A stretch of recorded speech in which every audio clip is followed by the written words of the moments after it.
So let's talk a little bit about more advanced kind of implementations of cloning. Last video we created a veritable army of Pokeballs here, but what if rather than picking random numbers here, what if we read from a list that we had? So I'm going to go into the variables tab over here and I'm going to click make a list, and let's just call this clone attributes.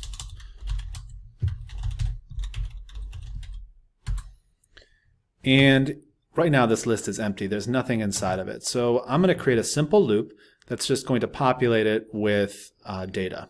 So I grabbed a repeat loop here, and then the function to add something to my clone attributes list. And in this case, I grab one of those pick random functions. I'm going to put in a value here. Let's just say 100, well, 1 to 100. And let's add maybe 100 different of these numbers into our list here. So if I just click this one time, you'll notice that our list is going to fill up over here. And now all of a sudden, I have a list that contains 100 random numbers between 1 and 100. All right, we're off to a good start. Now down here, I have the set size to pick a random number between 70 to 90 or negative 200 to 200. But instead of picking a random number, I can go through and I can pick from my list right here, my clone attribute list. So let's do that. I'm going to need a variable that will store the value of the index, or this number here. So all of these random numbers that I add into my list, they're all stored at like a location, and then we call that the index. That's going down the left-hand side right here, and our indexes go from 1 to 100 because we have 100 different items in there. So I'm going to create a variable. I'm going to call it index, and then I am originally going to set it to 1. We want to always set our initial condition, so I want that when the flag is clicked, there we go. When the flag is clicked, let's set that index to 1. And then when we start as a clone, every time we're going to grab whatever is stored, that number that's stored in that index. So let's do that. I am going to go back to variables here, and down here in variables, one of the tags that we can pull out is item blank of clone. So in this case, these are called items in the list right here, and I want to pull out item index. So right now it's going to start at 1. It's going to pull that value out. So I'm going to remove this pick random, and instead I'm going to put that in there.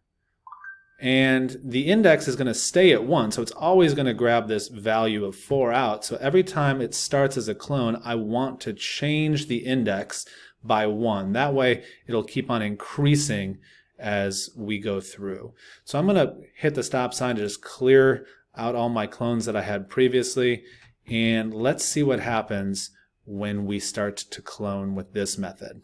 The first time I hit this button, it's going to set the size of the new Pokeball to 4, so it should be super small. Let's see. Oh yeah, there it is, tiny little Pokeball.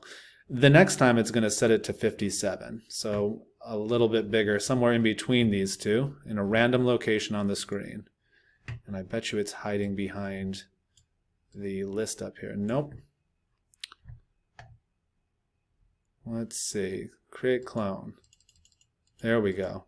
So it's going through, it's grabbing these different attributes, these different size attributes. These are still random, but I could also set these to pick something out of another list, another clone attribute list. And in that way, I can use lists to help me randomize different attributes of my clones on the screen. So, a very simple way to automate this whole process, just like we did up here, we can take a repeat and we can put that inside and set We have 100 entries, so let's just do it 100 times. And let me get rid of this. I'm going to click this checkbox here so that our list is not on there and our index is not on there. I'm going to restart it so our index restarts to 1. And now when I click this right here, it's going to create 100 different clones. Let's see what happens. Oh, it's beautiful. It automates the process, so I don't have to click it that many times. And that is how we create clones. And there's a lot of power in this. Show you a couple different effects real fast before we cut the video of things that you can do with clones. In this example, clones are going to be used to create a waterfall effect. So each clone is going to be a drop of water that is falling down, and each clone has its own location, it has its own speed. So you can see some clones are going in different directions than other ones.